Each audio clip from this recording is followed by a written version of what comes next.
Good morning, people. How are you?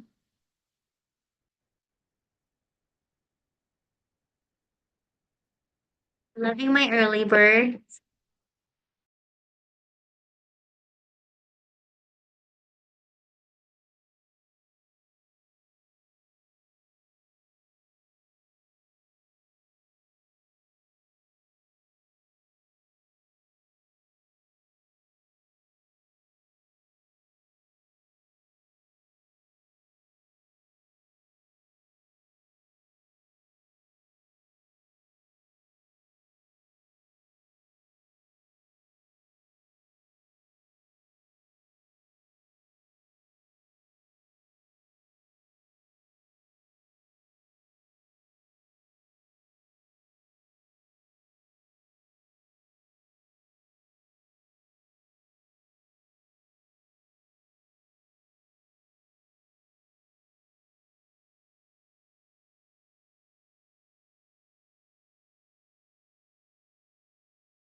Good morning. Good morning, Angel. All right. Morning, good morning. How are you, Larry, Marty, Maricela, Denise, Saul, Dominic, Steve, Bart, Galvin, Judy, Gilbert, Sharon, Eve? All right. It's already 8:59. Some of you guys are already, and Larry, you were here before I even got started. I was trying to go live on YouTube, and you were already there when I turned this thing on. Yeah, I'm just drop my son off at school at Cal State Long Beach, so I didn't want to have to turn the meeting on while I'm driving, so I turned it on already. Dri- Started driving. Damn. All right. Well, this is my new laptop. I've now gotten used to it. It's been with me on several listing appointments. So just have to learn how to use this camera that comes with it. Let's see. Blur, adjust, background, close video, camera. Let's see. I better not mess with it. I'll break it. All right. Anybody have any good news? Anybody get a listing? Anybody become a grandpa? Anybody have a kid? Anything new? Anybody want to share?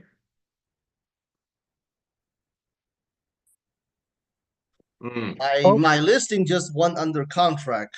They Woo! an appraisal went back and it was all good. The inventory, congratulations on that because my inventory is taking a little bit longer to sell these days. I got some properties that I put up that are priced really good, and then it just seems like they're moving slower and slower. So, Yeah, congratulations. mine went under contract in 6 days, so that was pretty good. And I'm thinking I got a quick question. When I put this home on the market, I sent out a bunch of like just list postcards around the neighborhood using thanks.io. They have this feature where you can basically put like a QR code for people to scan and get the information of what you just listed. I sent out 280 postcards and I got 11 scanned. So that was a pretty good conversion.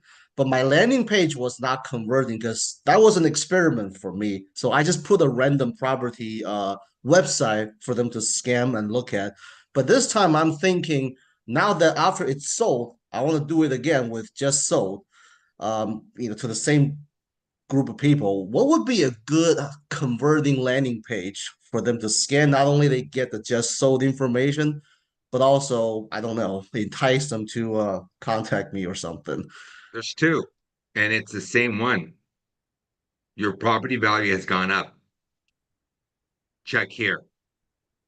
Cash Oh. offer.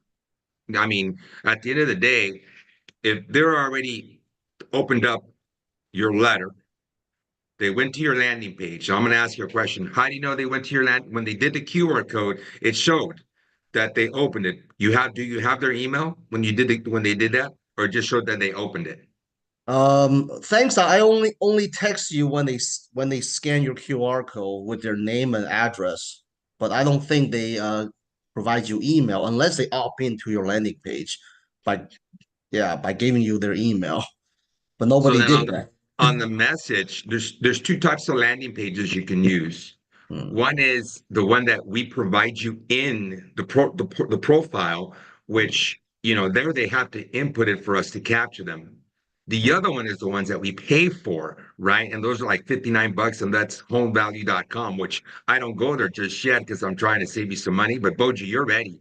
You need to use the next one where when they go to the page, it asks them for their email. And even if they don't give, not the email, their address, and they usually give you the address. Once they hit enter, right, it notifies you. You got that address quickly.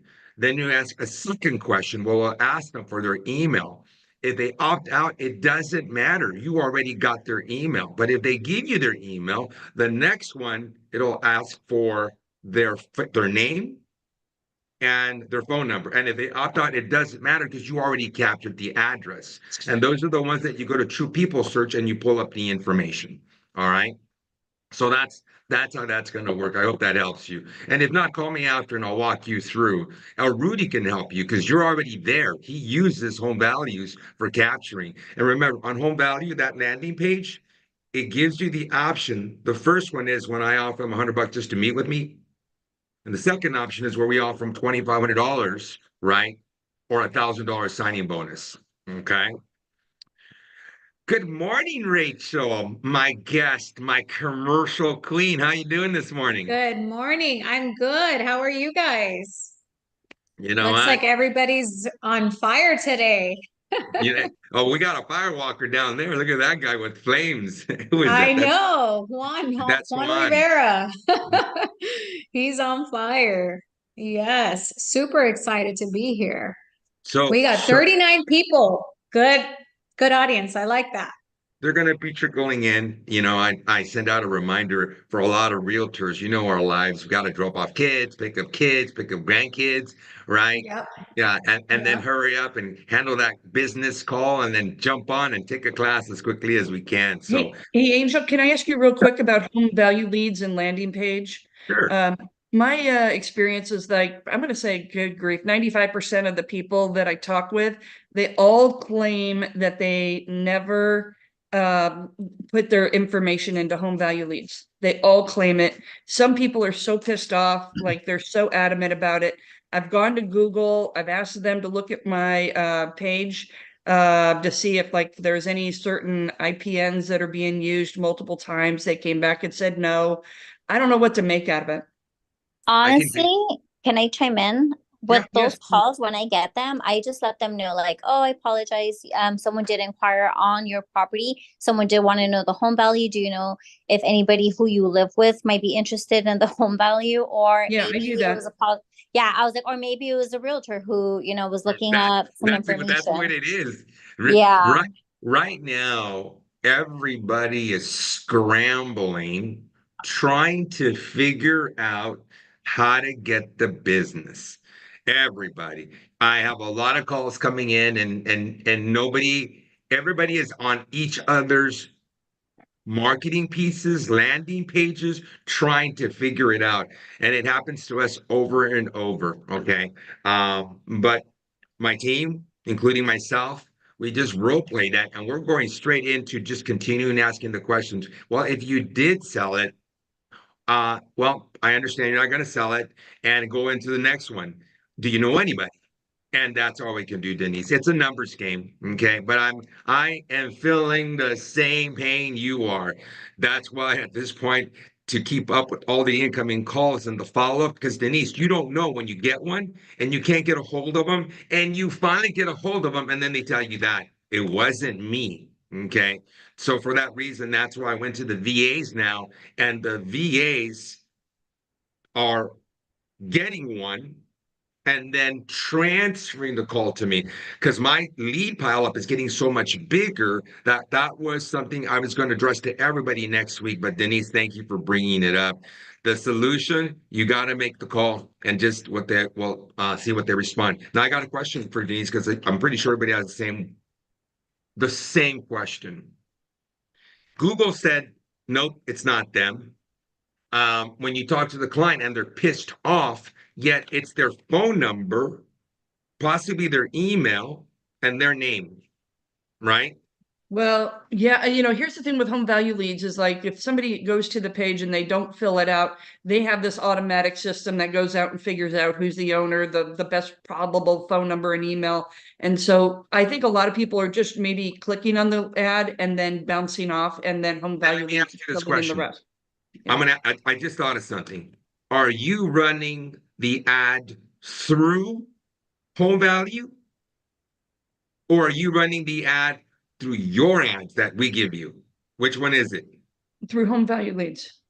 That's your To problem. run Google leads That's through your like, problem. I thought you were running it through our system. Let me No. share this with everybody, and this is really good. And this is what I address with everybody. Right now, these companies that you're paying them money. Now, I didn't tell you to do that. You did that one on your own. My conversation with everybody, and let's everybody be clear.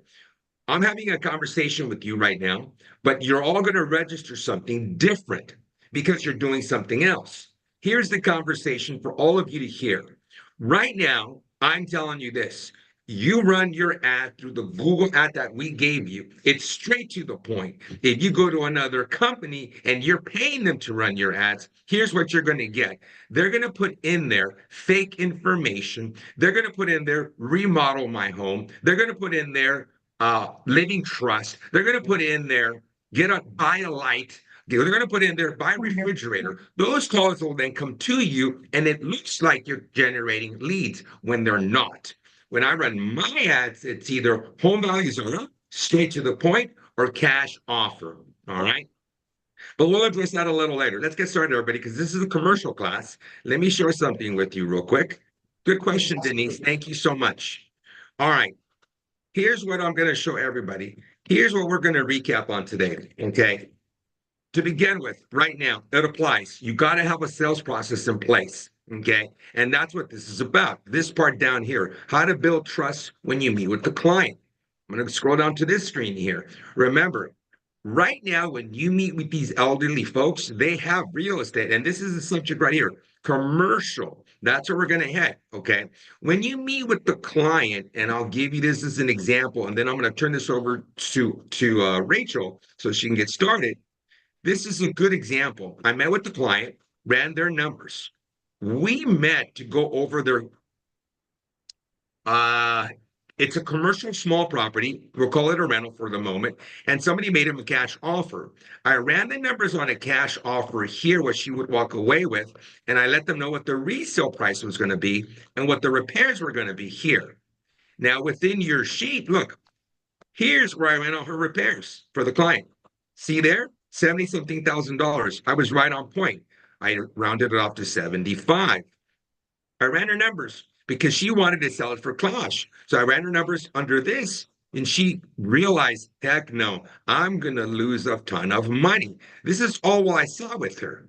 Then we ran the capital gains, and she said, oh my God, I'm going to have to pay that much money. What are my solutions? So then we turned it over about selling her personal residence, and I did the return on that and what she'd have to pay in taxes. Point being is I delivered so much value in only 30 minutes. She was impressed. We listed the property and we're putting it on market tomorrow. And we're also listing her house and her residential. Now, here's the part where it comes out with commercial. During this conversation, I asked her, do you have any other buildings? Do you have anything else? And if she didn't answer, during my listing presentation, which is here, I added a screen. not a screen, a slide that talks about commercial. So while I'm asking her the things that she wants to know, you got the ability to cancel anytime you want. Now we're in the listing presentation. My commission's negotiable, which is what they want to hear. Contingency, I'll find you a home and we can close. I'll find you an investment and we can close at the same time. But down here, I'll tell her we can list at your price. And then I ask her, I sneak it in there one more time. You know, do you have another property you might want to sell, like a commercial apartment building or a small blah, blah, blah, blah? And this is where I start getting all the information because I built so much trust. Now they trust me and they give me the information. And this is where I ended up calling Rachel. And I said, Rachel, I need some help. You know, I'm getting myself involved in commercial and I have no idea what I'm doing. So this is where she stepped in and she walked me through. I'm going to add one more thing. Okay.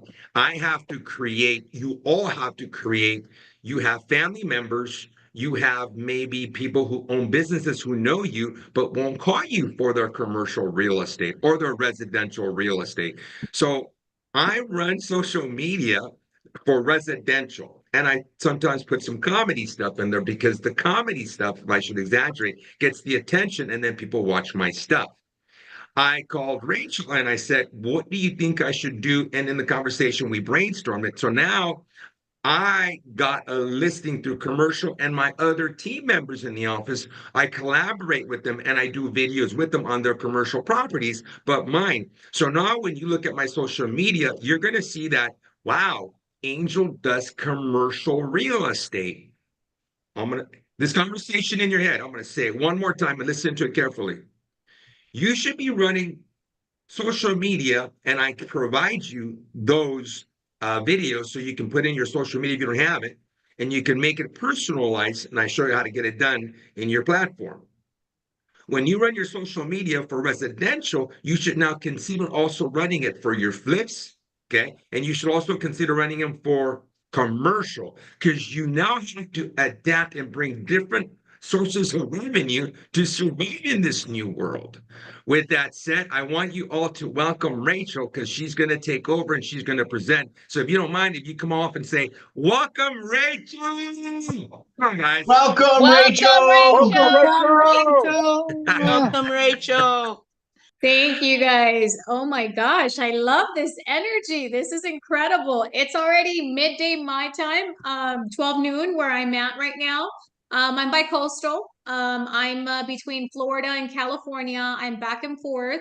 Born and raised in California, Los Angeles. I'm going to share my screen and give you guys a little bit of my background because I don't know most of you actually. This is all new faces to me. So super excited to be here. Let me go ahead and share my screen. If I can get permission here. You have it. Give me 1 second. Share. Let me go ahead and share here. Perfect. All right. Can you guys see my screen? Yes. Awesome. So let me go ahead and minimize this. All right. So here's a little bit of a background. Like I mentioned, you know, thank you so much, Angel, for having me, of course. And I'm super excited that you guys are now jumping into the commercial space. I mean, personally, myself, I've never been in the residential side, but I've heard, you know, you hear a little bit of everything, right? You hear the great stories, the success stories, but then you hear the nightmares. In commercial, it's very transactional, right? It's either do the numbers make sense or not, right? Are you going to list my property? What's my profit? What's my gains? Like that's all they want to know. It's really all about the numbers game. So relationships and numbers game. I want you guys to write those two things down, okay? So before I jump in, I just want to, because again, I don't know most of you, so I just want to introduce myself really quick. I'm the CEO and founder of CRE Capital. I've been in the industry for over 14 years. I was with all three top banks. I was with Wells Fargo, with Bank of America, with JP Morgan. I was also with a big brokerage for a small period of time before I started my commercial brokerage. So what we do is we finance commercial real estate, right? We are brokers where we are able to finance pretty much every type of asset, and I'll show you guys on the next slide what we finance, and also of course the type of programs that we have, right? So here's a little bit of you know, the backstory. When I mean, as a direct lender, you guys know there's only one solution and only one product to you know, to offer your client, right? As a commercial loan broker, we're able to get creative, and we're able to really really get the deal done, right? Because we offer different types of products for the clients. So let me go ahead and jump into the next slide here to show you guys. So these are the type of, and you guys may want to take a screenshot of this so you guys kind of more or less know on the commercial side, like the type of assets that are available, right? And that fall under commercial, and also the types of loan programs that we have available. So if you see here, and I'm moving this over here just so you guys can see. All right, so if you see here on the types of assets that we finance retail shopping centers, office buildings, multifamily.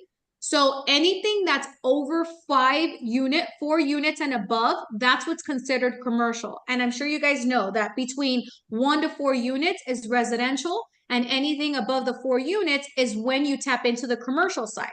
So that's on, you know, that's on the commercial for multifamily. Mixed use is the type of property where you have, for example, you'll have like a storefront, but then you also have residential in the back.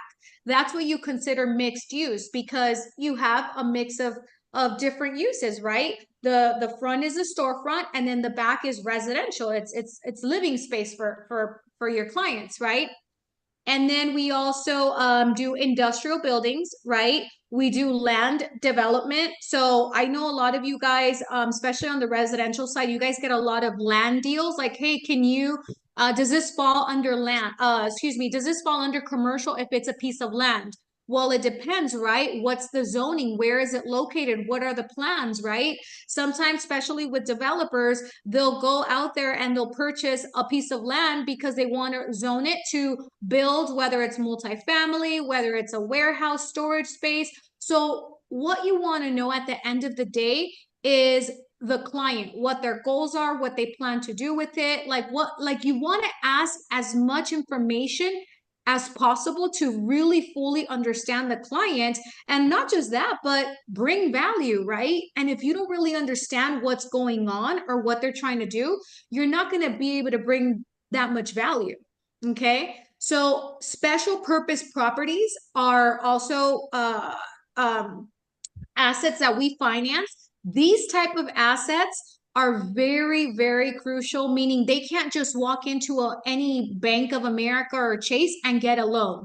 Especially gas stations, assisted living facilities, hotels, entertainment, and cannabis. Like, there's just no way that you could walk in and get a loan done, right? Because most big banks, they're very conservative with their underwriting, and they like certain assets, and every lender also has their niche for the types of assets that they like. So it's always important to go with a good lender, you know, that's going to be able to provide different products and also different, you know, different options for your clients, right?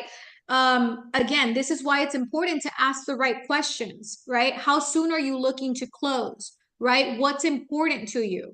You know, is it loan to value? Is it rate? Is it closing time? Like what is it that they're looking for, right? And then from there, then that's when we have, you know, the loan program options, right? We have SBA loans where we can do 7As and 504s, right? This is for small business. So SBA stands for Small Business Administration. So this is for small business owners that are looking to purchase a building. They can purchase one with as little as between 0 to 10% down. And 0, because if they have a property that they can cross collateralize, we can use that equity to have them purchase that without them bringing anything out of pocket, just simply using that one property that they have as a cross collateral. Okay. You know what, Rachel? I Go ahead. didn't even I didn't even know that because when we did the video together, you did zero financing. And I'm having to learn this so quickly because I'm running into the commercial world, honestly. Yes, And this applies to all of you. Me hearing you explain this just gave me more information to be able to have a conversation with the seller, this specific seller exactly. that I got to call back because I'm talking to another one. And I didn't know that I could sell because he's asking me about one of the properties that they're bringing it to me, and I just got to Right. put it together. But I thought he had to bring money in. So, everybody, I think if you're hearing this, this is valuable information. If you're hearing it, when you meet with the client, if you're missing something or you didn't understand it, Rachel's going to give you the information so you can call her. I'm sorry, Rachel. I just had to throw that in there because you No, just for brought that to my sure. attention. No, absolutely. And again, a lot of people or a lot of realtors, they will lose the deal simply because, look, I'm going to put it as simple as this. If the client is not coming in with all cash, or if there's no seller financing available, which for the most part there never really is, right? Unless the seller really, really wants to sell it and has no other options, right? The deal doesn't move unless you're able to get somebody to finance it, right?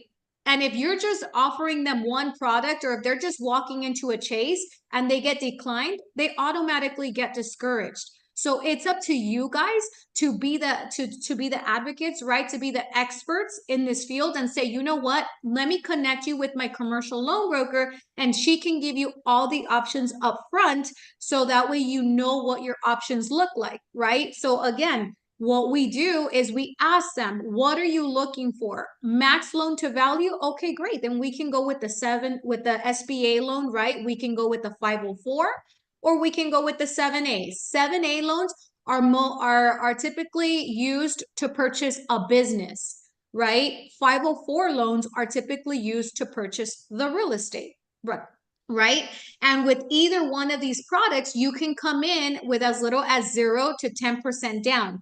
Not every lender, not every bank is going to offer this program, right? Because at the same time, think about it. It's a larger risk for any lender to get the deal done because there's more risk, right? You're really not bringing anything to the table besides a property that I'm using as collateral. That's really it. So bottom line is, we as the lenders are taking the full risk. So your rate is a little bit higher. Your terms are, a little bit different. However, you have that flexibility and you have that option, right? So then we have conventional loans. Conventional loans are typically for investment properties, right? It just really depends. Sometimes they don't want to go with an SBA loan, because with SBA loans, you have on the 504, you have your first trust deed and your second trust deed. So you're basically making two payments. So a lot of business owners don't really like to do that, right? And I don't want to get too much into detail to where you guys get confused or overwhelmed, right? I'm just kind of really going over the basics. But this is, like I said, I kind of want to go over all the loan programs so you guys know what is available for them. We have fix and flip loans. These are for investors that want to come in and purchase a property that's very distressed, right? We give them money to fix up the property, and then within like 6 months to a year, they sell the property, and we obviously get, everything back. So that's what you call a fix and flip loan.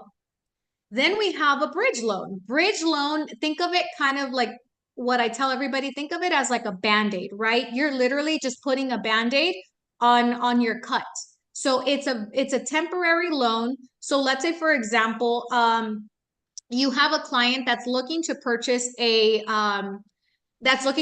commercial building, right? But that property is not fully stabilized, meaning the rents are not up to market. There's a lot of vacancies, right? So then what you do is you get a bridge loan, and then you stabilize it. Once you're done fully stabilizing it, then you refinance them into a conventional loan.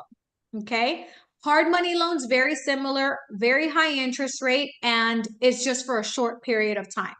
Okay. DSCR loans are debt service coverage loans, right? Where we go based on the debt service that it covers for that property. So it's all going to depend on what is it collecting, right? Minus their expenses, right? So you get what it's currently collecting, the rents, minus their expenses. That's your net operating income. So you want to make sure that at the end of the day, if we're lending to you, we typically will go up to 1.25% loan to value ratios, right? So we want to make sure, just to simplify this for you guys, because I know that this might be a lot, especially if you're not, if you're not really, if you haven't really tapped into the commercial space.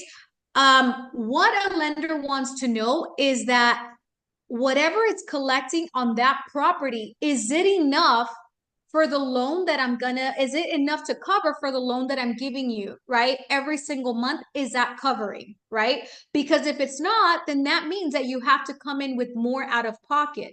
So I know we get a lot of residential realtors that will come to us and say, hey, I have a deal, but my client, it's an investor deal, right? He's not going to own or occupy it.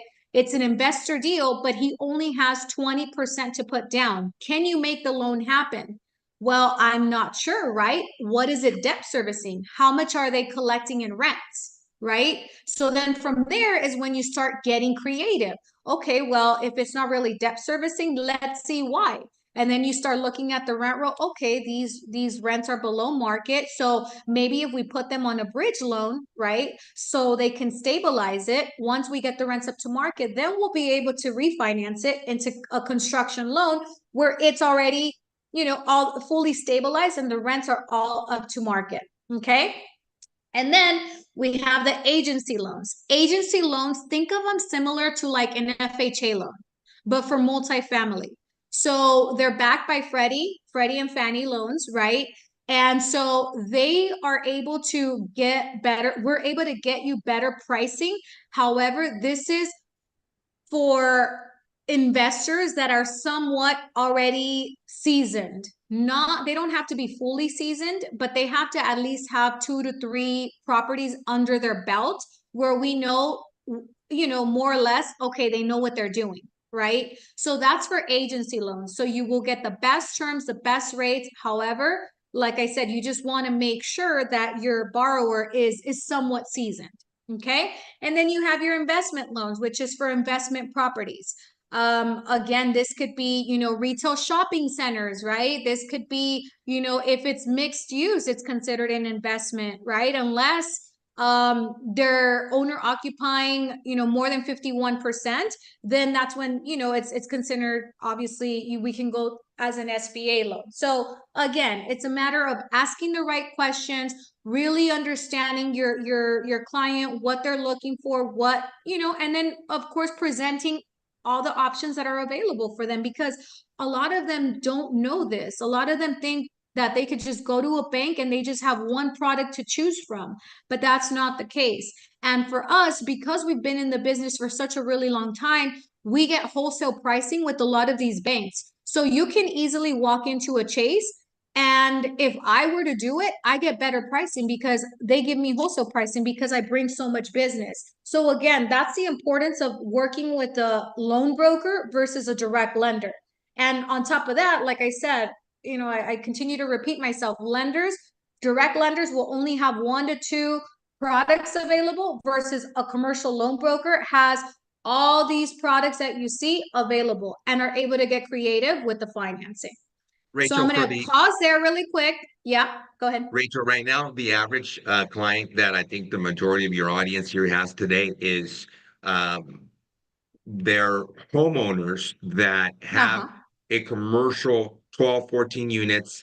They're homeowners that have a small commercial building, because that's what I'm running into, right? I don't know if anybody in here, maybe somebody wants to share, but none of mine yet have the big supermarkets. I'm not there yet. So I don't, or a strip, but it's good to know for everybody. By chance, anybody in the audience, does anybody have a client that has huge commercial shopping centers? I'm curious. You can tell us.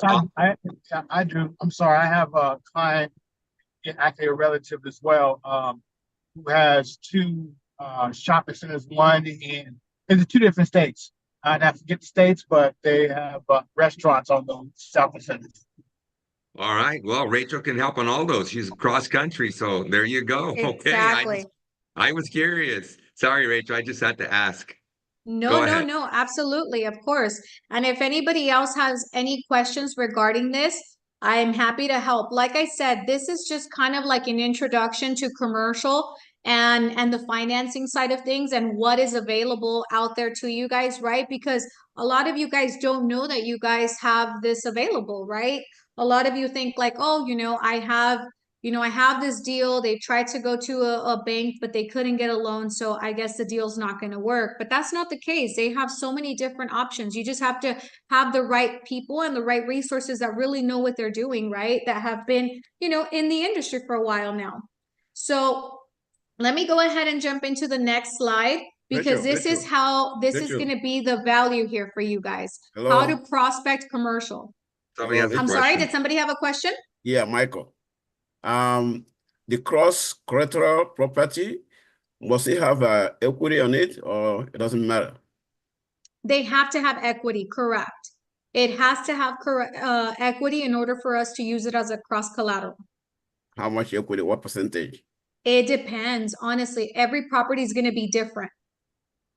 We have to look at everything overall, and it depends. Are we using that cross collateral to do an SBA loan where they're not coming with anything down? Then it has to have enough, right? So for example, let's say if you're purchasing something for $1 million, right? And your property, you own it free and clear and it's valued at $1 million, then we're good, right? We're fine. There's plenty of equity there, right? So it just really depends on the scenario and what we're looking at. And of course, where we place it, the lender that we place it with, because some could be more than others. You're going to do appraisal? I'm sorry? Are you going to do an appraisal? Yes, they do require an appraisal. That's correct. Okay. Rachel, someone asked, are adult family homes considered commercial? Are you talking about assisted living facilities? I think that's what they're asking. Yes, that's correct. That's honestly, we love doing assisted living facilities because they are cash cows. They do a lot. They do very well. So yes, we definitely do. And that is considered commercial. Absolutely. I had a question. Can I clarify that one? My name is Sharon. I have a question. For the Sure. debt service loan, can you use that to purchase a commercial property? Yeah, absolutely. Yeah, we have DSCR loans for commercial. Absolutely. So To we purchase. only do commercial. We only specialize in commercial properties. Okay, I'm asking it, is it something that it could be a purchase money loan? Can they purchase a commercial building with the debt service loan? Yes. Thank absolutely. you. That's Yeah, all yeah, I want. Thank you so much. Of course, you're welcome. Can I clarify on the adult family home? I'm sorry? The adult family home. Yes, the assisted living facilities. What about it? Well, it's not, I wouldn't say it's exactly an assisted living, but these are residential homes where they've been converted to an adult family where probably several clients are living there, and then they are being helped by providers. So that's the Okay. situation that we have here. But is it like a residential home? It is a residential home. Okay, they but they're just- making they- it, they're turning it into a business? Correct. Right. So as long as they have the licensing and everything in place, then we should be fine. Okay, so you would finance any modifications that are required for that. Yeah, so we can do a projection-based loan. So typically for assisted living facilities, we want to see 3 years of business taxes, right? To see what it's been operating at. And let's say if it's not operating just yet, but they're getting it up there, then we want to see what you plan to do with it, right? Because you could sit here and tell me, oh, we're going to do this, this, and this, right? But we want to see a projection. We want to see projections. For example, 2025, this is how much we plan to do, and this is how we plan to do it. For example, we're planning to add 10 patients, we have 10 contracts, and we have these types of licenses, and this is what we're going to do, and this is how many patients we're going to put or how many beds we're going to put for every room. Does that make sense? Like, you have to have a plan, but yeah, we're definitely able to do it. Okay, all right, thank you. You're welcome. I have a question. My name is Winifred. I have a client who's looking for a residential home, but she takes care of children with disabilities. Would be able to find something for her under this, or would it be as the assisted living only for children instead of adults? So that's where it kind of gets tricky. If she's buying a residential home and it's zoned residential, then it's going to be tough for us to be able to do a commercial loan on it, right? Because it's zoned residential. So that's where it gets kind of tricky. Had it been, you know, zoned commercial and it looks like a residential home, but it's really commercial, then, you know, it's different. So that's where it kind of gets tricky. It's going to be on a case by case scenario. I've seen it. In full transparency, it gets really, really tough because of the zoning. If they plan to change the zoning and it's in a commercial, you know, it's located, you know, near commercial, then, you know, we can, there's ways around it, but it gets tricky. Okay, because we tried with the regular lender, and she was the lender broker, and she wasn't able to find anything that she could work to get her a loan to purchase the property. So, you know. Were her financial, what is her financial, are they not in line, the financials? Or what's the reason why they couldn't? Well, they couldn't, I guess what it was, they couldn't find anyone that was willing to take the loan or take the investment on. Because she's a broker too, so, you know, she's not like a Wells Fargo or anything. So that's why I was trying to go with her. But now that you were talking with the assisted living, I thought, well, wait a minute, is that just adults or children too?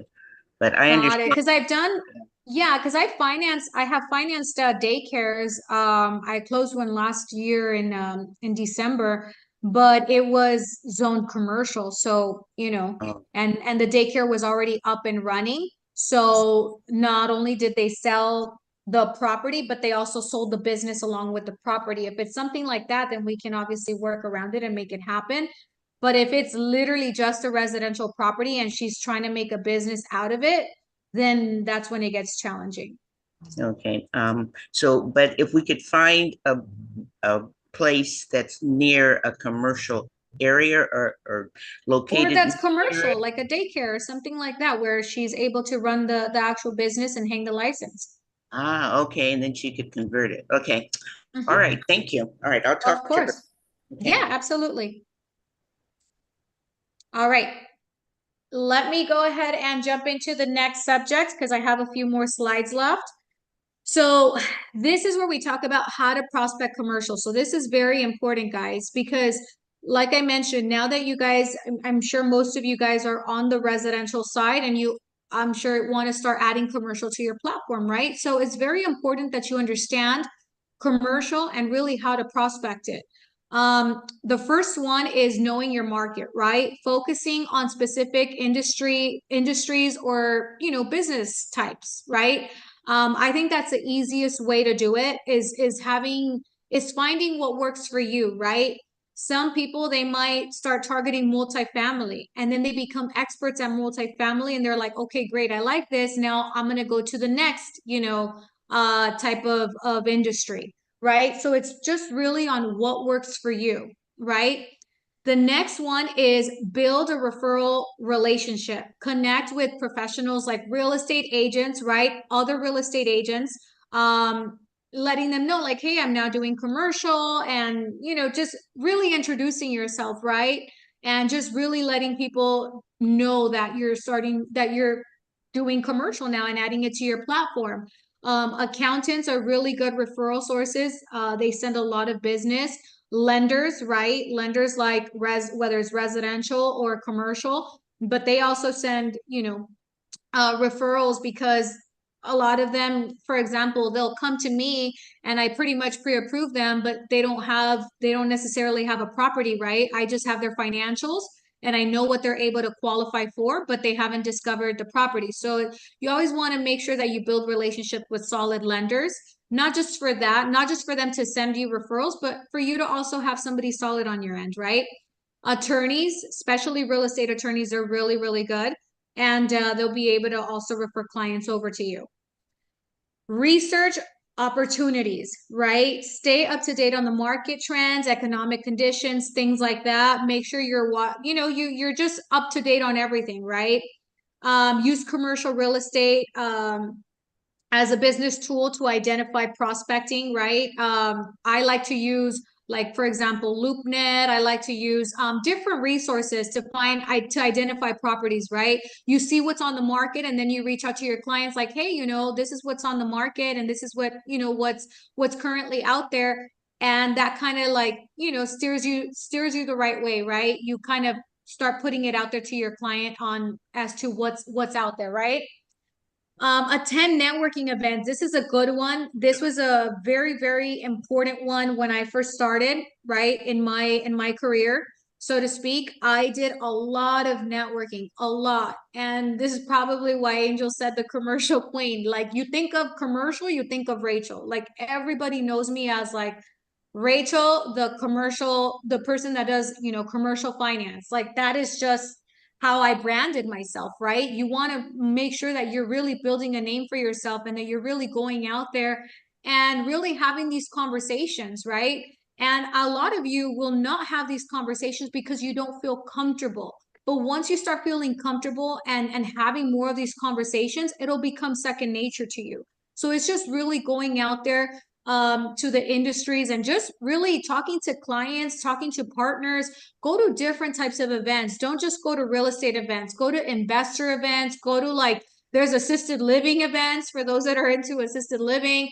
There's so many different types of events. It's just a matter of really positioning yourself and putting yourself out there that that you're doing commercial. You want to Rachel, provide. Go ahead.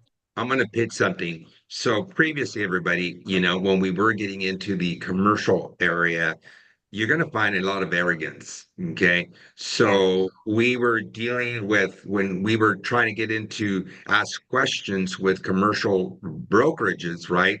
In the past, they were just arrogant, even if it was 6 units or 10 units or five, it's weird. The lenders, some were nice and some were very arrogant. I had one previously and I still use him. He's still good. But then now comes personality because now when I bring our clients that are the ones that sometimes you'll get from a probate, you're dealing with the kids who are not commercial professionals, right? And they have in the past, I would pass on these, 16 units, 18 units. It was a commercial building. I didn't know how to price them, right? I just didn't know. So now I call Rachel. She gives me some assistance, right? I didn't know about CoStar. I knew about LoopNet, but I didn't know how to utilize them. So, she's become a resource to me, non-arrogant. Obviously, you can see when I'm talking to her, I can ask a stupid question and, she doesn't belittle me. And that's what I look forward, when I'm talking to someone. So Rachel, I have to pitch that for you.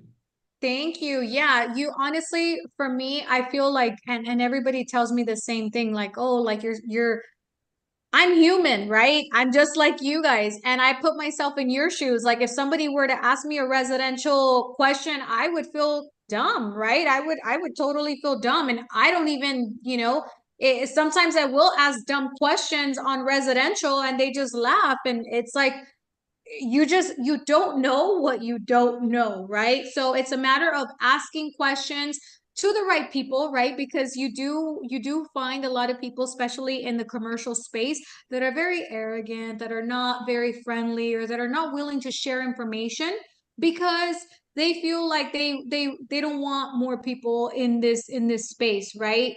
Because commercial is a niche, right? It's not for everybody, but the ones that it's for in a major way, and it's very, very profitable, and it's great, right, to have commercial and to have that in your plate. So again, it's just a matter of reaching out to the right people to get that information, get those resources. And so, like I said, once you get that information, the resources and all that, then you just start to, you know, do your follow-ups. Always follow up, always, you know, touch base. I like to follow up. I mean, depending whether I'm following up with a client or whether I'm following up with a prospect, but I like to follow up, you know, if it's a deal, I like to follow up every other day, like let maybe 2 to 3 days go in between, and then that's it. If it's like a COI, maybe a week or so. Like take them to coffee. If it doesn't have to be lunch or dinner, just, you know, build relationships with them, really get to know them, because then that's when they start trusting you. And even if you're starting off, if they like you, they're still going to send you business. They're still going to give you a try. So again, it's about just staying in touch, being proactive, and really just building the relationships. Okay, I'm gonna go on. Go ahead. We have one right now that, and I asked Rachel, I called her yesterday because, you know, we have right now a building for 1.9 million. We got a building for 3 million, and I'm collaborating those with Rachel. Next week, we're picking up one that's a little over 1 million. But the whole point is that when we're meeting with these clients and we're having the conversations and you're doing fact finding, they're going to come out. Where previously I wouldn't ask these questions and they go to someone else. We just recently leased one, and I don't know how the hell we did it. It was a 17,000 square foot building. We made about a $25,000 check on that one, and we winged it. But I called Rachel yesterday, and I go, Rachel, do you know how to do leases? Because I think I have another one coming up. And you know, and she said no, so she doesn't know how to do that end of. So I got to find someone. Maybe you can refer someone to me, Rachel, Yeah, that can and I help me. can. Okay, Yeah, please. absolutely. Because that's something I need to now learn, because that's the next chapter of my life. I got the commercial side, you got me. I just need some help. And if you can, and actually, this just came about right now. I'm gonna call you after so you can walk me through, okay? We'll And connect then, after, but I have some great connections for you that you can that can help with that. Absolutely. And like I said, and this is what I mean, guys, you're not going to be a jack of all trades, right? So you want to make sure that you're having the right people, the right resources help you, right? And you want to make sure that you know they're really there to help you and not just see what they can, because this world, especially on the commercial side, everybody's about what can I take from this person or how can I make money. Like, no, like we're in this business to help people, and if the money comes, great. Like that's, you know, like the money's gonna come regardless. If you're a good person and if you do right, the money's gonna come, right? It's just a matter of doing good. So that's what I'm a strong believer of that, right? So let me go on to the next slide here. All right, so how to find a buyer for your property. I know that Angel wanted me to really touch on this, and so I wanted to kind of go over this with you guys. There's obviously several ways to do it, right? But if you have a listing and you want to find the right buyer for it, here are some of the ways that you can find one. List your property online, right? Like I told Angel when he first came to me, I said you need to post it on CoStar, you need to post it on Crexi, LoopNet.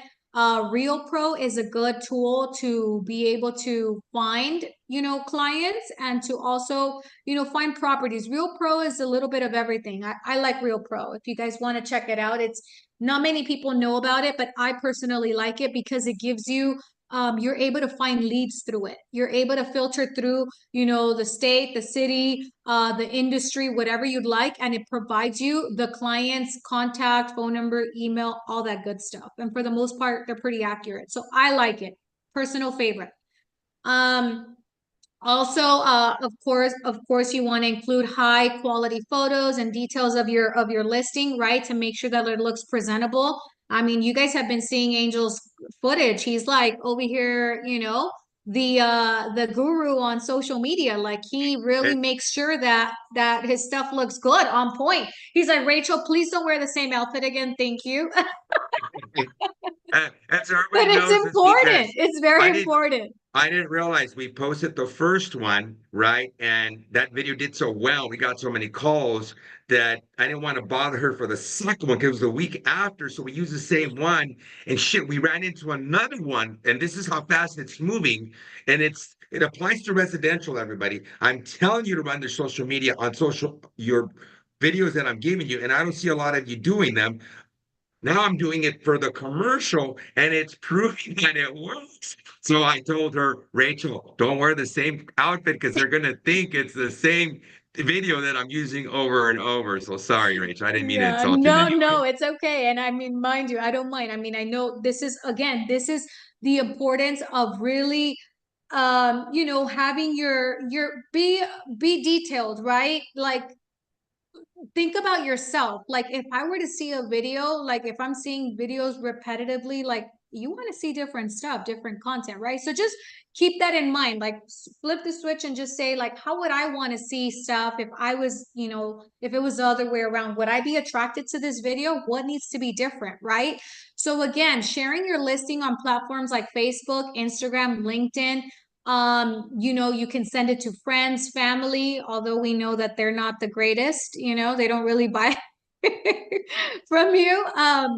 But you know, like I said, that's where you reach potential buyers. I mean, you never know. You can still send it to them and they might have a friend or a coworker or somebody that may be interested in your listing. You just never know, right? Or when, as you're networking, like, let people know, like, oh, I have a listing right now in this place, and these are what I would do is present your listing like it's your, like, trophy, right? I don't want to say like wife or husband, because I don't know, some of you don't like your spouses, but anyway, that's another subject. So it's kind of like, you know, treat it like if it was your trophy, like speak very highly of it. Like, this, you know, I have this beautiful property, like for example, Angel's property. I have this amazing property and it's in such a great location, and you could do so much with it. You can do a meat market, you can do a liquor store, you could do a restaurant, you can do so many different things with this, you know, property, and just really speak highly of it. And then people are going to start, you know, talking about it, like, oh, did you see Angel's listing? Wow, the video footage looked really, really good. Like, I may have somebody interested in it, right? For me, what really, really works for me is LinkedIn. I have a good following, a pretty solid following on LinkedIn. They're all, you know, followers that have been, you know, following me since I've been in the business. And I have a lot of developers, investors, and business owners. So a lot of my business comes from LinkedIn. But again, it's just, you know, what I decided to build, you know, for myself, because I have serious people there. Of course, you'll get your one-offs where they just, you know, want to waste your time.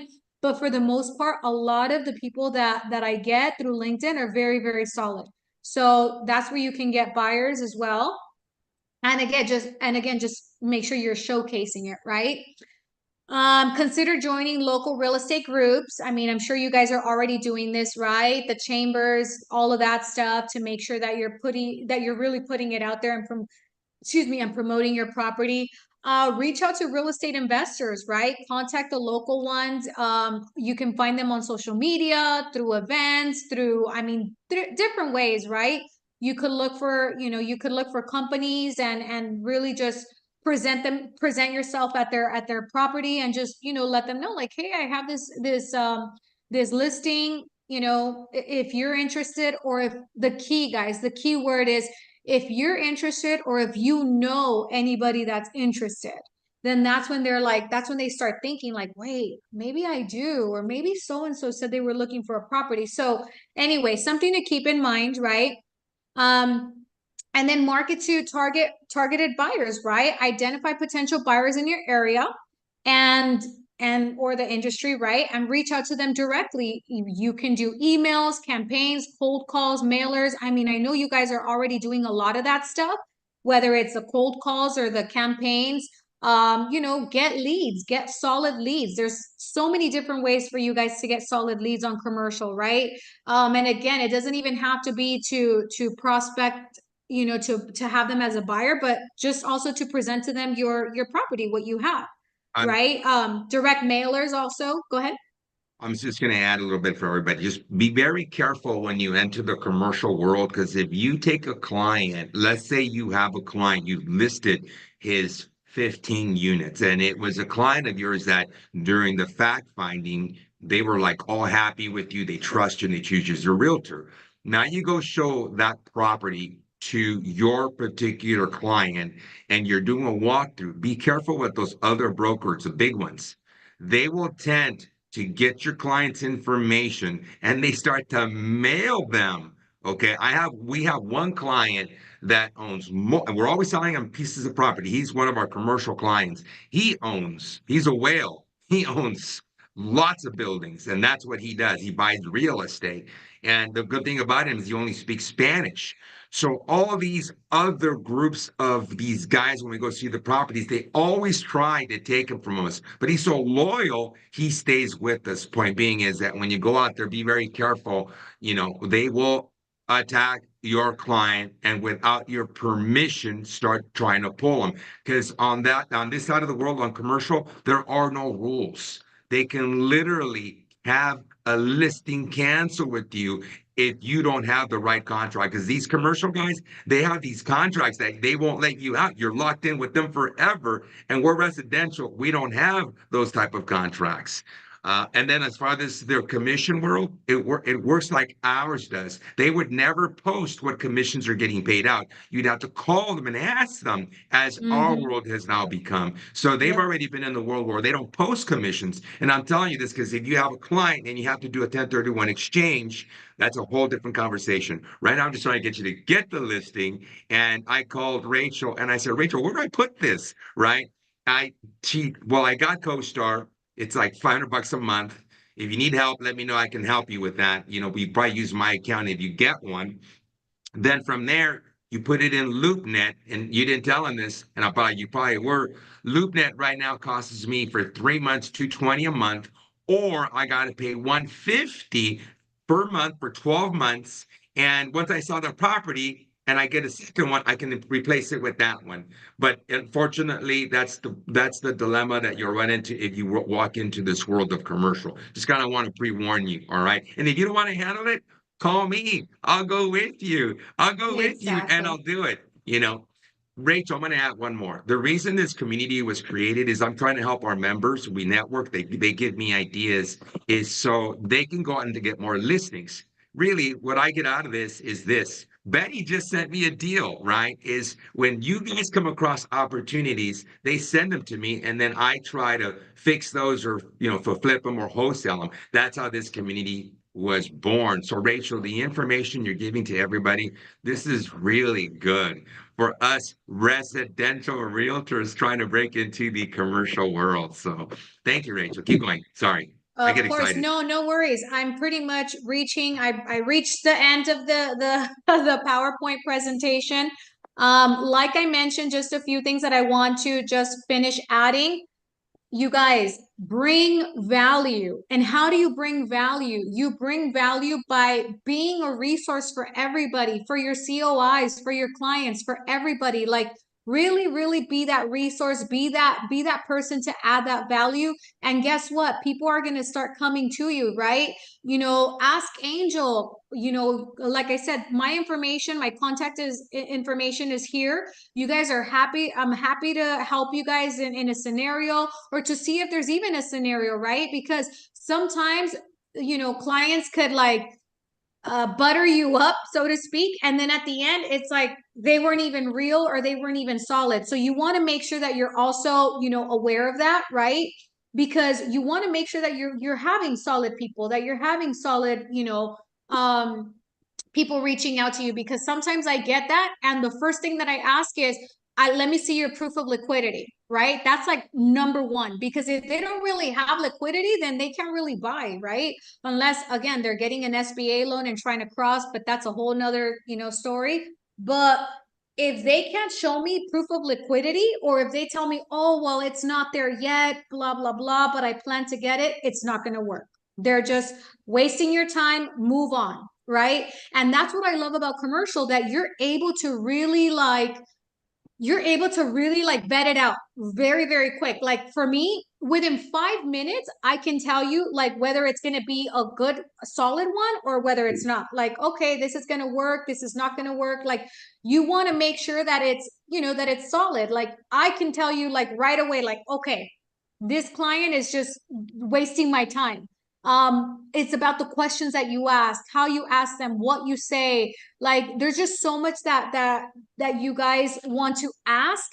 And like I say, be curious, right? Like, really be curious. Like, hey, you know, like, why is it that you want to buy this property? Well, I've been leasing or I've been renting for a really long time and I'm just tired of throwing my money away. Okay, it's a solid buyer, right? But if there's buyers that are just really like giving you the runaround and just, really like you can't really get a solid answer or whatever out of them, then that they're, full of BS, right? So anyway, I'm gonna pause there. If you guys have any questions, and, I know I threw a lot of information at you guys. I don't want to overwhelm you guys. But like I said, I've been doing this for a really long time.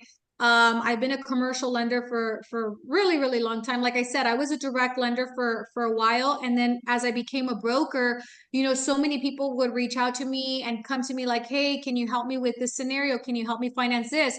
So then I started a coaching program. So now I have a coaching program where I teach others how to do commercial financing, right? So anyway, that's just a little backstory about myself and what I do and what I'm currently doing. But again, happy to help you guys with any questions, scenarios. And Angel, he's also a great resource. He's definitely learning a lot and really like going in full force in this commercial space. So super, super excited. So again, thank you guys for everything. And I'm going to pause here and see if you guys have any questions or anything that I can answer Rachel, before we close off. Rachel, so you only do commercial lending.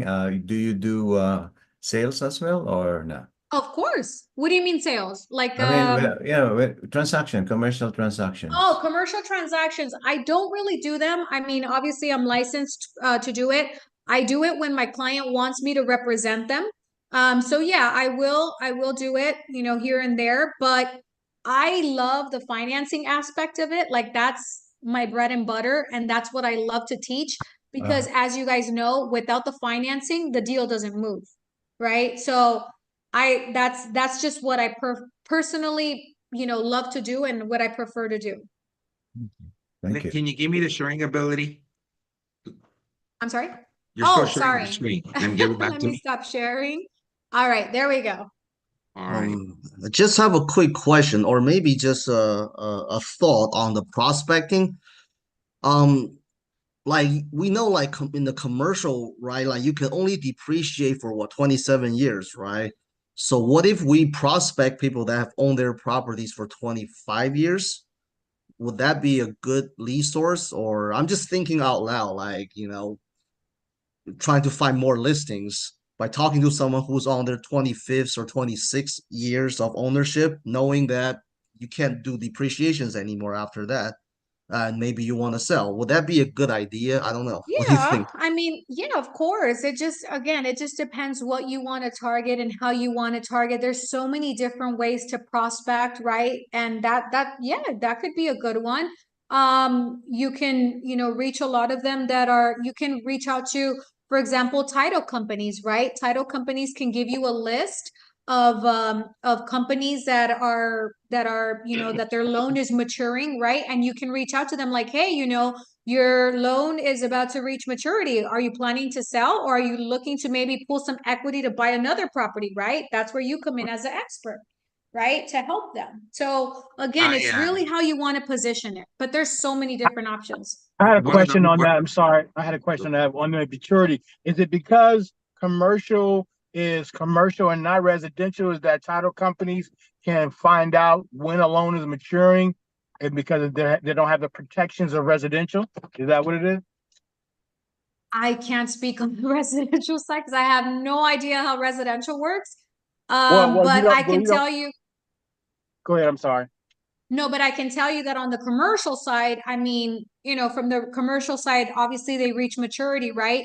Typically on a commercial deal, standard deal, you have your 5-year, 7-year, or your 10-year term, and it's amortized between 25 to 30 years. So, again, if you're targeting them, you more or less know, like, okay, their loan is about to reach maturity. Let me call them to see if maybe they want to sell it, right? Or maybe if they want to pull some equity and see if I could start helping them find a property and see what I can help them buy with that equity that they plan to take. Rachel, I have the person that can pull your commercial, because you said something to me. I called the guy that I utilize I forgot his name is Edgar, I think with Pacific Coast Title. And he started sending me the data so I can prosecute for the buyers who are on my property. So I think what I'll do is I'll bring him. And Larry, you know him. It's Edgar. Edgar is the one that provided us the data for our conversation. And Melissa, I think's on here. Melissa has a commercial property, and that's how the conversation started. So when you talk to others is when you find out. But everybody, I want to let you know that a lot of you are new on here. You're invited. Thank you for coming up. You know, join our community. What we do here is we brainstorm and are always adapting. Some days are bad, some days are good. Our world is just changing so much and so quickly for realtors. Truly, now I'm adding commercial because if that gives me 3 or 4 extra deals in the year, that's an extra $150,000 in a year. So you all should be adapting, and I'm going to ask you, Rachel, to come back again and probably 2 weeks and just you got an idea. We're the majority of it is residential, but we're going to run into a client who has a commercial that we need to know how to finance. So again, I want you all, if you're new, join us in this community. There's 3 communities. We got the cash flow community, we got this community, and we got Anthony's community now where we do high-end properties. Rachel, you may want to come in next week on Tuesday. We're going to show people how to raise capital. It's not a subject that you're already for it, but you should start looking into how to raise capital. So when you come across an opportunity to buy maybe one of these investment properties or a big flip, you have an idea how that's going to work. So tomorrow I'll be back on. Rachel, if you happen to have time, it's on at 9 a.m. again, Pacific Standard Time. I'm sure some of these people have some questions. All right. It'll be the same link for those of you that are new, if you want to come on. And we'll be on again on Friday to open up for any questions that you all have. So let's all thank Rachel, if you don't mind, for being here. Thank you, Rachel. Thank you, Rachel. Thanks, Rachel. I'll see all the implementation clients right now at the next meeting. Sorry we're running late. Bye, everybody.